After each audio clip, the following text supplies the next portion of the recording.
I would like to extend a warm welcome to all members of the HR Committee, officers, members of the public and press in attendance at today's meeting of the 11th of September 2025. Welcome to those who may be watching the meeting live on YouTube. I am Councillor Jill Cleary, Chairman of the HR Committee. I would now like to hand over to Democratic Services to read the housekeeping note. Thank you. Please note that this meeting is being broadcast live on the Council's website and on YouTube. It will remain available for a minimum of 12 months. I would remind those in attendance to use your microphone when speaking and remember to switch it off once you have finished speaking. Please switch any mobile devices to a silent setting for the duration of the meeting. If the fire alarm rings, during the meeting, please can everyone leave the room immediately and use the nearest fire exit. Do not use the lift. Please go to the fire assembly point, which is located at the bottom of the car park by the garages. Thank you, Lee. For the benefit of those watching the meeting online, please would members introduce themselves during the meeting if not already introduced by name. Apologies. We have apologies from Councillor Sean Cullen. Do we have any other apologies? Thank you. Item 1, minutes. To approve the minutes of the meeting held on the 19th of June of 2025. Are they approved? Agreed. Thank you. Joe, was your hand up for a reason or you were just agreeing? Agreeing. Lovely. Thank you. Item 2, declarations of interest. Ask members whether they have any interests to declare. Do you have any interests? None noticed. None? Thank you. Item 3, public participation. There is none. So, item 4, HR update. Helena, would you like to lead this report, please? Thank you. Good morning, everyone.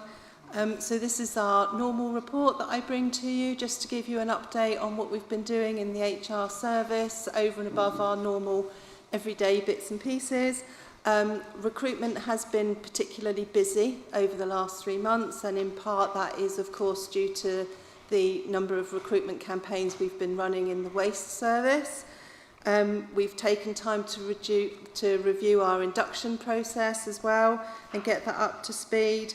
And we also went to the South East Employers annual recruitment event, and Zoe, who's not with us today, but she did quite a lovely presentation to them then, all about how we promoted using the Make a Difference, the national campaign, but how we applied it for ourselves here at New Forest, including things like the sign writing on the side of some of our refuse vehicles, for example, and that went down really well. We're also at point 7 in the report. We are going to try and run a recruitment campaign using the job centre for the Hardley depot. We've tried using the job centre previously and it hasn't been that successful for us, but we're actually going to run a dedicated campaign with them. There is a job centre in Hythe as well, so it's literally not that far from that particular depot. So we're going to try and link with them and see what happens. We sponsored one of the Brockenhurst College Awards again this year, and we went to that in July, I believe. Zoe went with the chairman. We sponsored the Apprentice of the Year award. Always nice to go and support people and somebody that's in our local community. In terms of point 10, wellness and support, we have now put in place a range of measures to help our staff deal with wellness and support them. In particular, we were asked for what support we could give to the customer services team during the waste rollout. So you can see there we've put a number of things in place for them. Some of it is e-learning, some of it is face-to-face, but it's all out. It's not that other staff can't access that, but we did do it in particular thinking of our customer service colleagues. The LGBTQ plus group continue to meet, as does the equality group. That's a regular thing. We take our policies through those teams as well so that they can provide us with comments on them. We ran our staff recognition event in July. That was quite nice. We recognised people that have done long-term training. It's one of the things that we like to show that we're really interested in and supportive of our staff when they're doing that. And we also recognise staff that have put in a staff suggestion through the scheme. Whether or not the idea was taken forward, it's about encouraging staff to actually have an idea and present it to EMT to consider. We carry on doing brief bites training for managers to come to. The one bit that I'm really pleased about, but I can't share it with you, is our case manager. So we've developed a case manager in HR so we can track all of our open cases, be that a sickness case, a grievance, for example. And it's great, the HR advisory team can all look at that now. We can keep an eye on where we are in that procedure. Does the next meeting need to be followed up? Do we need a follow-up letter, for example? Clearly, I can't share the details of that with you, but it's a good piece of work and I'm really pleased that we've got that up and running. That's really all I was going to particularly point out in the report, unless there's anything else any questions from anybody. Mark, sorry. Thank you, Madam Chair. Just asking on that paragraph 7, what's the recruitment at Hardley? You've not been able to fill that. What is the shortfall? So this is about when we get to wanting to recruit at the Hardley depot, we're going to specifically try and link with the job centre this time round. It was just that you said on that it had been difficult. So I just wondered, looking back, what was the? Sorry, when I said it had been difficult, I meant when we tried to use the job centre before, it wasn't particularly successful for us. Yeah, so this time, and I think the location of the Hythe Job Centre, it's not that far at all from Hardley Depot. So hopefully if we link with Hythe Job Centre and we run a particular campaign, we might be able to attract local people to come and work at Hardley Depot. Yeah, okay, thank you very much. I think it's worth giving it a go and see if it actually works. Absolutely. Nothing can be lost by it. Councillor Joe Riley. Yeah, the same question really, as Mark just brought up. The other thing is you recruited 18 staff for the waste. Where did they come from? Did they come from agencies?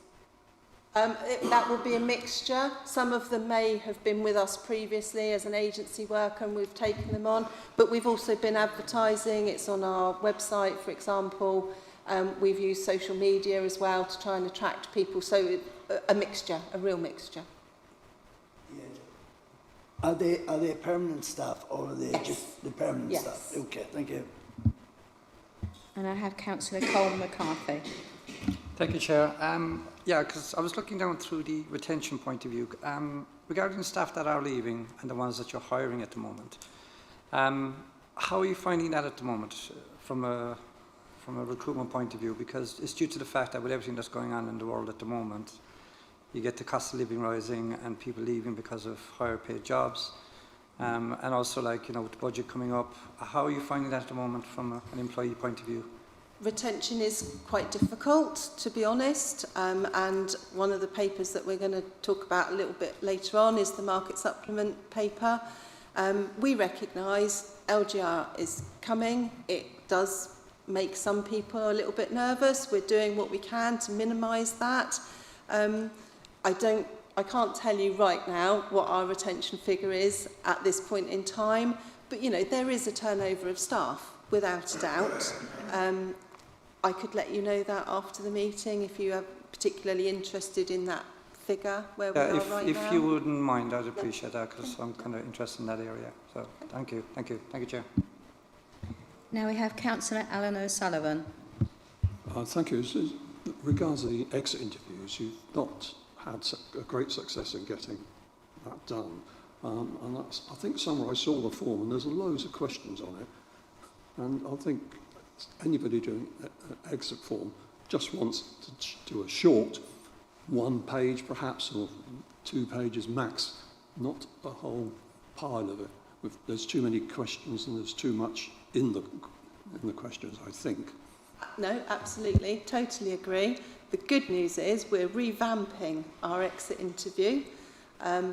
Karen has done a lot of work on that, so we're trying to make it shorter for people, so it's easier for people to do. And we're also going to try and encourage the managers to sort of say to people, please don't forget to do that. We will be able to print that off for people at the depot, so the managers or supervisors can literally hand it to somebody for them to do it if they can't do it online. But we are aware that we need to capture more data. We want to know if we are losing people, what are those reasons? If people are retiring, it might be that there's not much that we can do about that. But if there is something that we can do, or if it highlights that there's an issue in a particular area, then we absolutely want to know about it. Apologies, I should first have gone to Councillor Jeremy Heron. Do you have anything to add to Helena's report? No, fine with it, thank you. Thank you. Can I now take you to the recommendation on page 5? Do you all agree? Agreed. Thank you. Right, let's take you to item 5, growth and goals conversations. Now, as Zoe's not here, are you going to be doing that, Helena? As I understand it, we have a video. Jill. Oh, that's what this is. But- Right. So I'm hoping that's going to work. So, Good morning, everybody. This presentation is to propose the new way of moving from performance reviews to growth and goals conversations, as detailed to you in the report pack.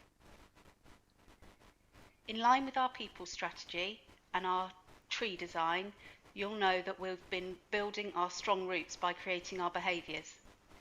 The next step is to review our performance review framework. We were planning to do this in a light touch way, but we've been much more ambitious in a way that links to our values.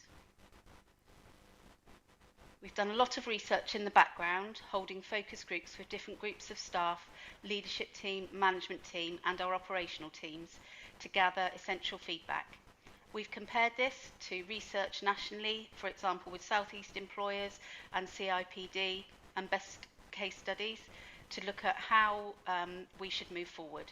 And the findings are moving from something backward looking, but can reflect and have a future focus, from once a year to regular intervals, from a tick box form to a much more meaningful two-way conversation, and from a judgment and review ratings to growth and development theme.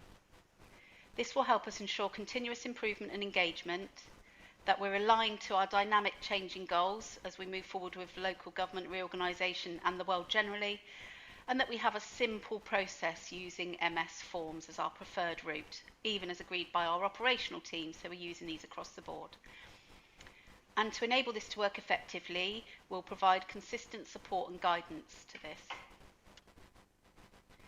And ta-da, we've come up with Growth and Goals Conversation, a modern, forward-thinking alternative that reflects a more developmental, collaborative and human-centred approach. It will have a slight reflect backwards, but a much more forward-focusing look. And there's a link of the form there, which you will have received as part of your pack. And here's our design, Growth and Goals Conversations. You'll see at the end of Growth, the small leaf, which links to our leaf values and people strategy overall, and the goals has that arrow at the end, representing us moving forwards. And the whole point of the conversations is that they're really simple. Prepare, discuss, record, and act.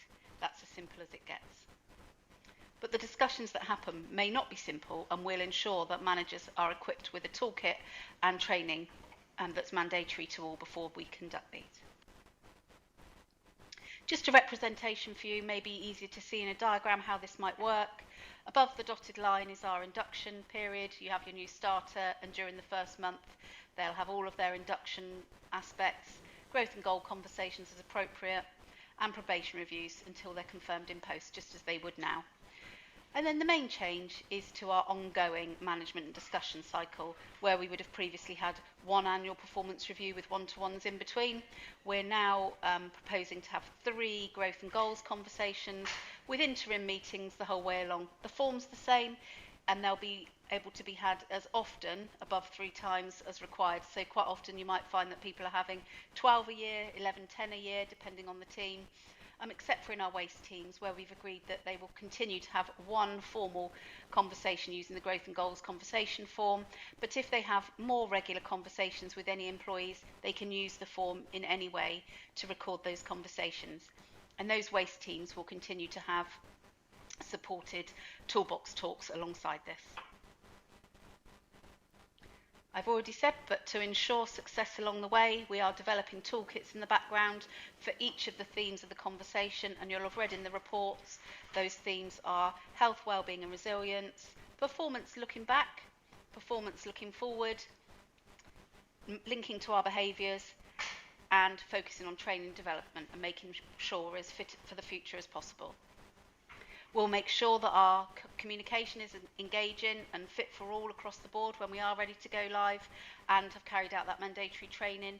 And I'm optimistic to say autumn, but by November we hope to be live with that. Thank you. Wow, well done. Councillor Alan O'Sullivan. Yeah, on page 20, there's a diagram which has got the interim goals and growth and goals, and then it has a highlighted one in growth and goals conversation. So there's 2 in between each one of those. Are the 2 that are in between different than the main one? Or why is that they highlighted as opposed to the other ones not being highlighted? Do they not get recorded? Well, they get recorded, that's happened, but not with a... I think it's to give us a bit of flexibility. Some people will want to catch up with their staff on a monthly basis, so those are like the in-between ones. But what we're saying is, as a minimum, that quarterly meeting should be held with all of our staff. At the moment, we've got lots of people, it tends to be a bit of a big bang approach. Once a year, you have your PDI, as we used to call them, and then some people have a monthly catch-up, some people have a quarterly catch-up. It's quite varied across the organisation. So what we're trying to do now is to say, actually, rather than have that big bang approach, it should be a minimum of quarterly that you have that catch-up with your staff. If you want to have an interim one in between, you can. I think some of that will be dependent on the job role. Some people work quite closely with their managers, they're in the same room, they might not necessarily feel that they need to have a monthly catch-up with them.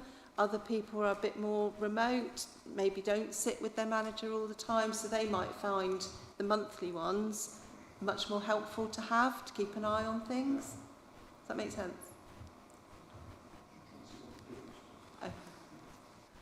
Councillor Heron, do you have it as the other portfolio holder? Do you have anything to add? No? Happy? Any more questions?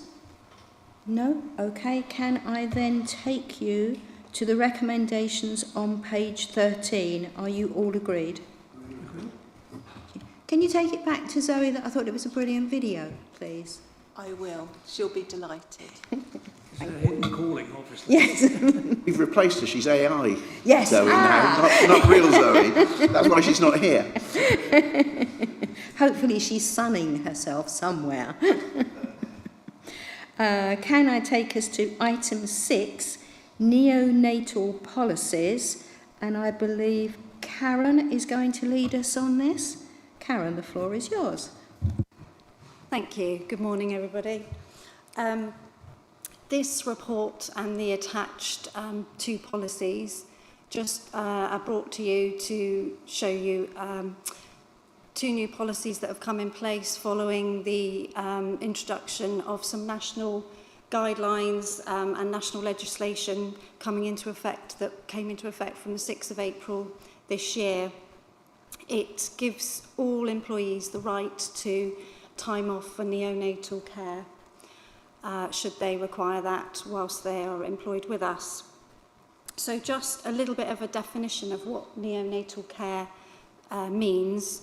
So neonatal care is defined as the specialised medical support and treatment provided to newborn babies, particularly those that were born prematurely, or with medical conditions that require extra care. This could be care in hospital or requiring ongoing care after hospital discharge, and that's including palliative or end-of-life care. So that's the definition, and what's the entitlement? So the entitlement is for an employee to have up to 12 weeks time to support that situation, and that can be taken within 68 weeks of childbirth, so it doesn't have to be taken at the time. There's 2 tiers, they call it tiers of time, and we call that the initial period, and tier 2 is the remaining period. Is there pay? So actual time off is a day 1 right. Time off with pay, there is a eligibility criteria there, and the employee must have been with us for 26 weeks. What the pay looks like is it mirrors our statutory maternity pay, which goes up every year with the budget in April, and that's currently £187.18.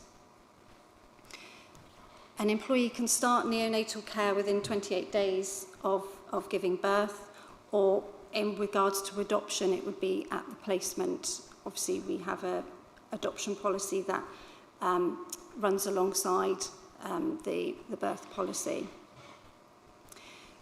Not forgetting as well that this entitlement is in addition, so it doesn't take away somebody that has maternity leave, that might have parental leave, shared parental leave, any other caring leave. This is in addition to.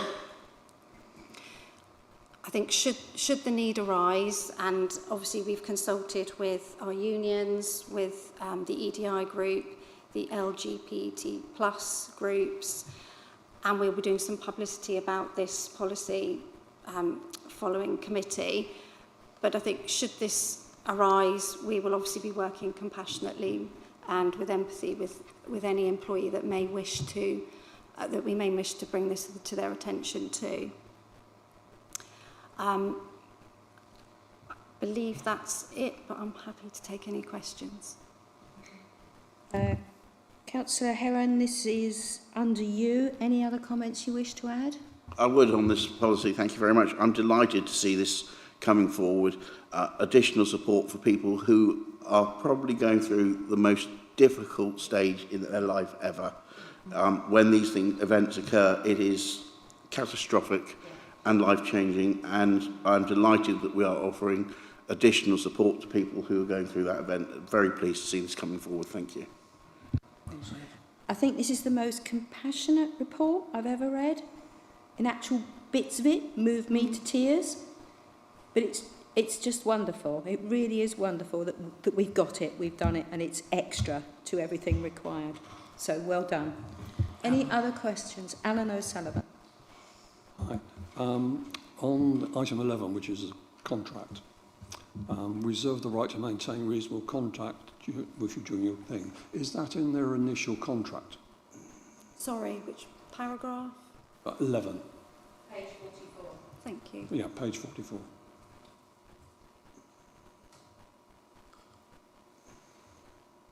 So when you're asking an employee now, you're now saying, well, we've got the right to contact you, and unless you've got that in contract, you haven't got the right to just all of a sudden say that.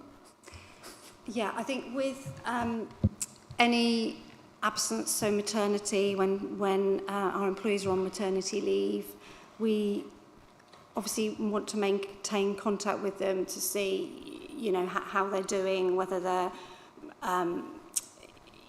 things they may have questions about when they're returning.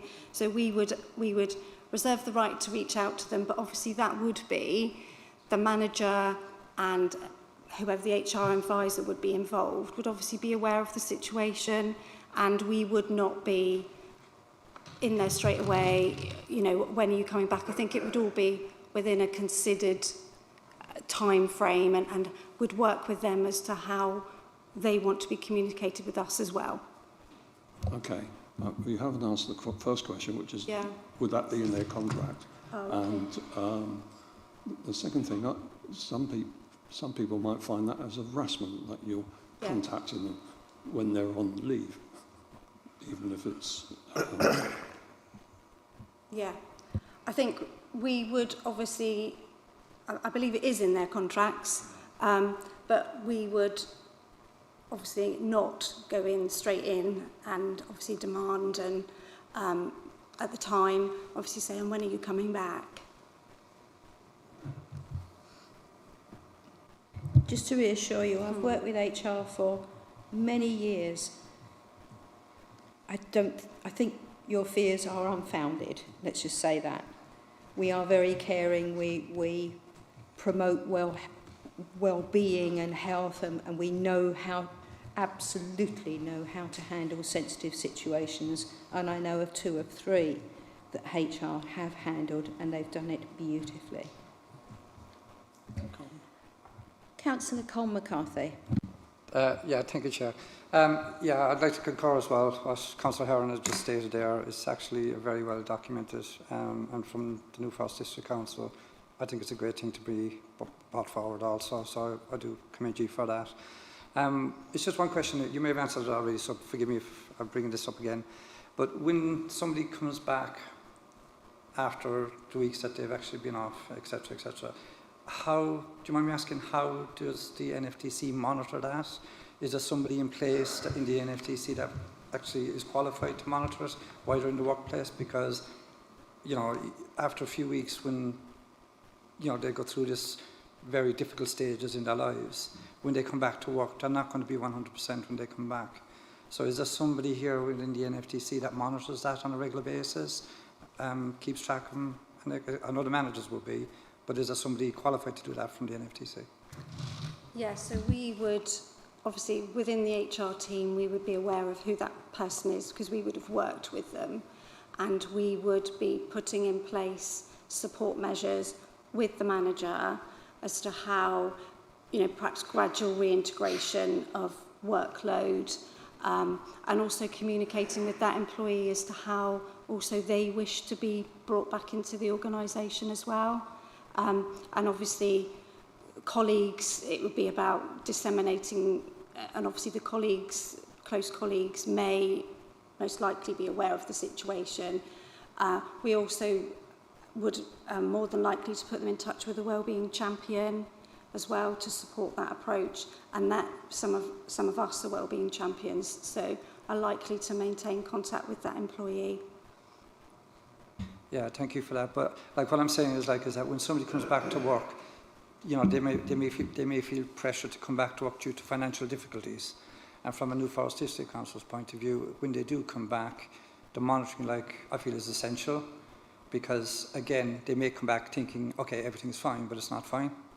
So that's why I was just asking the question about when they do come back, is there somebody here to monitor? So thank you for answering that. I do appreciate it. Thank you. Thank you. Yes. And can I just also add as well, we would also have and point the employee in the direction of our employee support line as well, as to helping that transition back into work. And it may even be that a GP may also get involved as well in reintegration back into the workplace. Thank you for that. And again, I'd like to commend you for the work that you've done on this, and it's great to see it in place. Thank you. Just to reassure you, Colm, there are many strands to somebody coming back to work after devastating news or a child death or, you know, difficult pregnancy. I've witnessed some, and they really do care. They really, really do. I can really assure you on that. Thank you, Chair. Right, can I now take you to the recommendation to note the report on page 29, please? Agreed? Agreed. Thank you. Item 7, Employee Workforce Report. I believe Shannon Smith, Senior HR Advisor, is going to take this. Shannon? Thank you. Good morning. So the Workforce Data Report provides key insights into workforce trends and highlights initiatives supporting staff here across the Council. So obviously the report runs from April 2024 to March 25. So just some key highlights. Obviously you'll see that the report is split into the employee cycle. So under the heading of our people, so just some interesting points under that. So as of the 1st of April 25, the Council employed 824 staff and FTE was 731. Gender identity, more employees are recording their gender identity on iTrend, which is brilliant. And again, this supports inclusive practices, and we're also encouraging the use of pronouns in email footers as well, and also diverse gender options on application forms. 4.73% of staff disclose a long-term health condition or disability, and that was up from last year. And also in terms of HR initiatives, the Council remains committed to being an employer of choice, retaining its disability confident accreditation as well. Then under Attract, some more interesting facts and figures. So the Council saw an increase in recruitment campaigns and successful first-time hires in 24 to 25, indicating progress towards becoming an employer of choice. All new employees undergo a 6-month probation period, and new starters receive a role-specific induction, corporate induction with HR, and complete e-learning modules as well. Then, under development, the Council continues to prioritise employee development with increased investment in training and leadership programmes. So spend on training has significantly increased over the past 3 years, reflecting our commitment to workforce capability and leadership development. The LMS remains a key tool for delivering training, and corporate training sessions are ongoing. The leadership programme has supported 25 leaders over 2 years and has now extended to middle managers as well. Then under Retain, the Council continues to focus on employee retention through positive engagement and proactive wellbeing support. For turnover, voluntary resignations decreased in 2024 to 25, so that was a positive trend. And interestingly, for leavers, the most common reasons were retirement or other. Then, in terms of next steps, so over the next 12 months, the HR team will continue to strengthen workforce insight and employee experience by enhancing how workforce data is analysed and presented to better understand our people, continue supporting employee groups, embed health and wellbeing further into the organisation, review and improve the employee benefits package, again to maintain our status as an employer of choice, refine the recruitment process where needed, continue investment in learning and development, and undertake a full review of the induction and leaver processes. And I welcome any questions that you might have of the report. Councillor Heron, as the portfolio holder, do you have anything else to add? Thank you, Chairman. I would just like to say that obviously you're seeing a growth in our number of full-time equivalent employees. Part of that obviously being our expansion of the waste programme and the new way in which we're delivering it, which is obviously worthy of note. But particularly, if I'm going to highlight one part of this, I'd take you to page 95 of the report, because I am always so pleased to see our apprenticeship levels. I think it is a real credit to this council that we train the next generation of people who are going to support our communities and indeed go off into other aspects of life. And I am very proud every time I look at that section. Thank you. Thank you. Any questions from the floor? Alan O'Sullivan. Hi, just a couple of things. More an observation, first of all. The number of applications has gone up from 1,700 to 4,400. Is that because of the job market? Is that, or is it the type of jobs we're advertising? Do you know any opinion as to why that's increased by so much? I would like to think that it's partly due to the initiatives that we're trying to do to obviously put New Forest District Council out there into the market, and again, to obviously maintain our status as an employer of choice. So I think through all the various initiatives that we are doing, I would hope that that's the reason for the lift in terms of applicants that are coming through. But obviously Zoe's not here today, but I'm sure she'll be able to answer obviously some of the real reasons behind that. But I can assume it's part of our initiatives that we've been doing over the last 12 months. Another question is, I see that you've got down there Strategic Director for Place Operations and Sustainability, and you've got 272,000. I think that's for the agency spend. Oh, yes. Is that what you're looking at? You're looking at the agency spend against that. Okay, just seems a lot. And the other one I've got, I don't know, the total pay has gone up from 30 to 35 million, which is like a 16% increase. Has our staff levels gone up quite a bit to equal that? Our staffing levels have gone up, as Jeremy was saying earlier. Yes, we have got an increase in staff. Obviously, we've had the pay award as well, so you know, salaries do increase over time. Yes.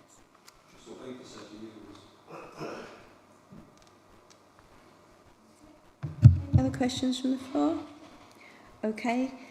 Can I take you to the recommendations on page 66, which is to note the contents and support next steps? Agreed?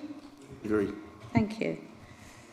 Item 8, review of market supplements. Helena, the floor is yours. Thank you. So we do already have a market supplement policy. So this one here is just to make some amendments to our existing policy. So we would like with this policy to make it so that all posts within the authority can have a market supplement payment given to them. We've also changing it so that the payment can go, it's a percentage. A market supplement is a percentage, 2.5%, 5%, 7.5% or 10% is basically what we look to apply. And what we're saying now is that in the past, we've applied that on top of the normal band, if that makes sense. Some of our bands have performance points on the top of them. What we're saying now is that the market supplement could be applied on top of the performance points rather than just within the normal salary range. The other thing main point that we're suggesting within this is the market supplements are reviewed every year. Come February, March time, managers are asked to look at those staff that they've got that are on market supplements and let us know whether or not they feel that market supplement should continue into the following year.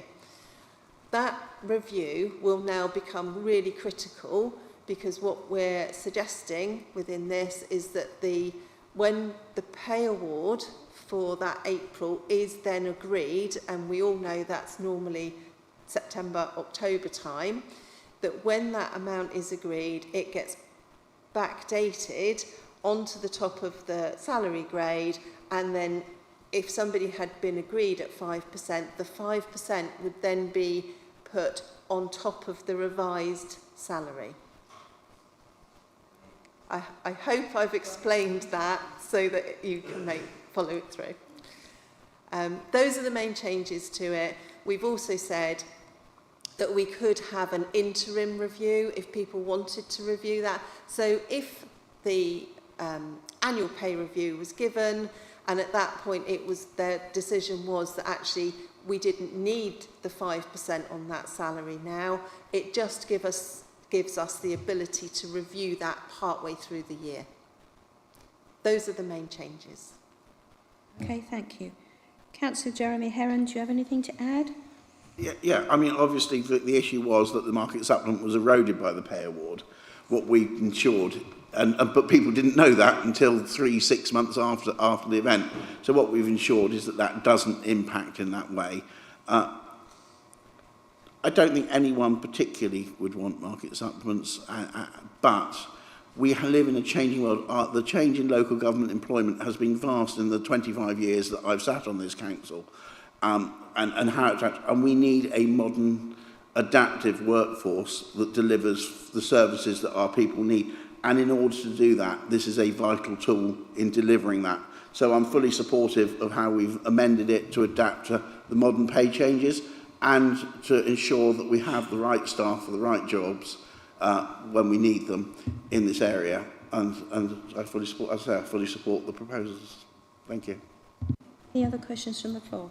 Councillor Mark Clark.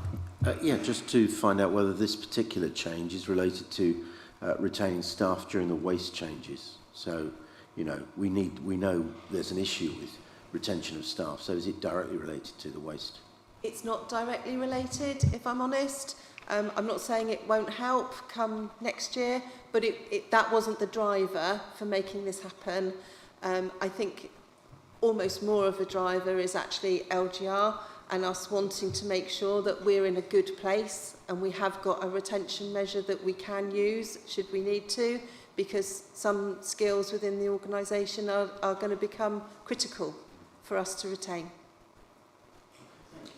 Councillor Heron. Chair, just to say that these proposals and changes came well ahead of the waste change, to be honest, as we were working on them, as we saw them as a necessary tool to deliver for the council, so they came in well ahead of that. Although, as Helena has said, it will help support that difficult change. Any other questions from the floor? No, thank you. Can I take you to the recommendations on page 111, which is to support the revised market supplement policy? Do you all agree? Agree. Thank you. Can I now take you to item 9, Corporate Health and Safety Quarter 2 report? James Loring, Corporate Health and Safety Manager. James, the floor is yours. Morning, everyone. So this report is the significant work that the health and safety team has undertaken in quarter 1. So I'll just run through a couple of the key points in the report. So the report includes 2 policies, which are reviews from 2013 policies, one being infectious diseases and the other is noise at work. The report outlines the key requirements of each policy within the report. It also includes the HSE visit we had at Hardley Depot, which was in relation to an audit of our plant protection products. So this was just a scheduled visit as part of the HSE's work. Overall, the visit was very, very positive. They were really impressed with the facility itself, obviously being a new depot, how the team were managing their products, and our chemical management system, which is called Eco Online, which we've invested a lot of time into to making sure that's managed correctly. They identified 4 recommendations, 3 of which have already been completed, and recommendation 3 is due to be completed on Saturday this week, and we will submit photo evidence of that to the HSE next week. So hopefully that will all be signed and they'll be happy with the action that we've taken. Also includes some details of the phase 1 rollout from the health and safety perspective. So myself and one of my colleagues went out for the first month, essentially, pretty much every day, went around all of the routes, followed the crews, interacted with the crews to see how they were getting on. It was really, really positive. All of the control measures within the risk assessments were being followed.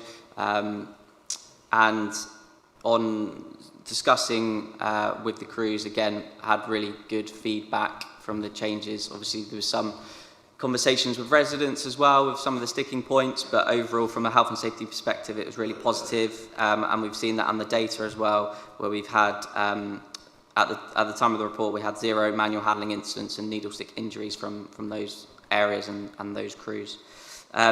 We did identify some potential risks in relation to continuing improvement of road risk assessments, but my team and myself are working hard with Liz to work through all of those route risk assessments for phase 2, as well as continuing to work through phase 1. The other part I wanted to go through was the accidents and incidents, just some high-level stats for quarter 1 of this financial year. So we had a total of 69 reports were received in quarter 1, which is 26% decrease compared to the previous financial year. We had zero RID or reportable incidents in Q1, and we had a total of 17 days lost due to incidents and accidents at work, which was an 86% decrease compared to Q1 in 24-25, so a really good improvement there. We did also see 6 contractor-related incidents, 5 of which were near misses. Again, this is an increase, but in a positive way, because it's showing that we're working and we've put a lot of time into working close with our contractors who are doing various works for us to make sure the communication is better and we can make sure all of those incidents are investigated as well. That's it. I'll leave any questions from anyone. Seeing as it's my portfolio, I'm very pleased, and particularly pleased to see the decrease in accidents and a 0 RIDOR. Wow, you deserve a gold medal for that one. So, can I go to now Colm McCarthy, please? Thank you, Chair. Reading through the report, I have to admit, again, I'd like to commend you on the report. It's very in-depth, so I do appreciate that. You mentioned there about going out with your with the workforce regarding the waste side of things. I've had some feedback from 2 or 3 of them, which is a bit of a concern really, which is why I'd like to bring this up. I hope you don't mind. Is due to the fact like that they're all under pressure, which we do know because of certain things that are happening within phase 1, and certain individuals like they're even thinking about leaving due to the fact like that they go out on a Monday and they're under so much pressure they don't even get their lunch breaks, which is a bit of a concern, because they're actually being given targets that they have to hit these areas with it by the end of the week, and they're overloaded with work basically. And this is why I'm like bringing it up, because I'm kind of representing those people because it's in phase 1. Is there anything that's going to happen to improve that? Because the ones that I'm speaking to, they've been with the NFTC for a number of years. They don't want to leave, but at this moment in time, with the waste rollout in phase 1, they're under fierce pressure, and they're not getting the time that should be allocated for the rest period. From my perspective, just from a purely health and safety perspective, myself and Karen had a meeting with all of the wellbeing champions yesterday, in fact, and I've obviously worked closely with waste. And that's one of the things that we've all introduced as a group is working really a lot closer, I think, at the depots. We understand waste as a service is under pressure in lots of different avenues. The team, the HR team, do a lot of work going to each of the depots, offering that service. But again, continuing to promote, come and have a chat with us in terms of the wellbeing support, etc., and continue to work with the services in terms of those pressures. From a health and safety perspective, looking at those areas, again, that should all be taken into account. And we will continue to try to work with the teams to make improvements. We know it's a challenging position that we're in, but we obviously, from my perspective, the employees are my biggest concern, the most important people. I'm sure you feel the same. So it's really continue to work with them and hearing their thoughts and making sure we hear with them. And that's why, when in that report, as part of the initial rollout, it was really important for me to get myself and the team out speaking to the guys. From a health and safety point of view, it does reduce risk by definition when you put it on a risk assessment, but does it work on the ground? What could be made better, etc., etc. And that's why it's really important. And I had really good, contact with them. They were happy to see us and really forthcoming with how they felt. And going forward, we continue to do that. Seasons change as well, which makes differences as well. It was hot in the summer when we went out, so there's other things that we need to consider in the winter. So we'll continue to do that, and we'll continue to do waste inspections as well. As part of each of the different phases as well, we'll be out for the first month every day, working with every single crew. Okay, thank you for that. Like as I said, if you could pass it on to the team anyway, that I think they're doing an excellent job in phase 1. That's on the front line as well. And like as I said, we do have a duty of care, and we need to look after our employees, which I'm sure you agree with. But do pass on my recommendations to them, because I think they're doing an excellent job. Will do. Thank you. Any other questions from the floor? Councillor Alan O'Sullivan. On number 5, you say there's no progress has been made about Keyhaven's health and safety. Does that leave us open as a council? So there's been lots of updates from Keyhaven since that report. So we've recently done quite a major in-depth report on all areas again of health and safety on Keyhaven.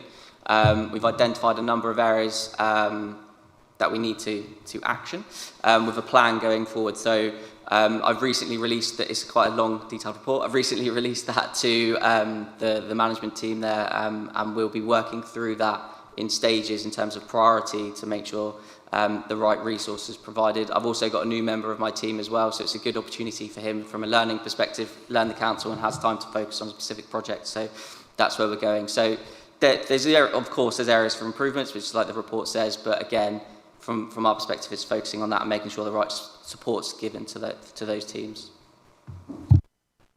Councillor Steve Davis. Yeah, thank you. I think we touched on breaks, people taking their breaks when they need to take them. I'm sure we can take away that message and give it to our service managers, so it should be a fairly straightforward thing to do. Anybody else? Councillor Jeremy Heron. Just one simple question, actually. I noticed on the snaggings for the Hardley Depot that there was the screen needed for the wash area. In the report, it says that hasn't yet been installed. Has it yet, or do we have a date, please? It hasn't been installed. I was at Hardley last week and it hadn't been installed. I haven't seen a date, and there's something I chased following my visit last week, so I unfortunately haven't got any more information on that one. But I will chase it up for you. More questions? No?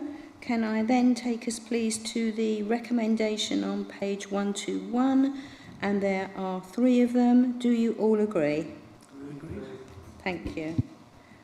I've got item 10, dates of future meetings. Lee Ellis, Democratic Services.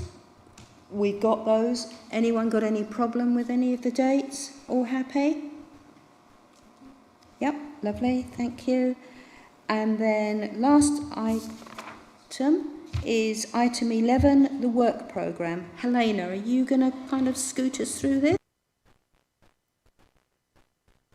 I can do, Jill. As far as I'm aware, there's nothing extra to add to what's already written there, certainly not for the next meeting.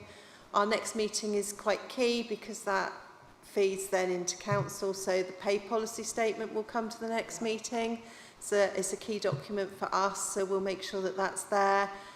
If there's any update to pay in particular that we need to bring, that will come to the next meeting.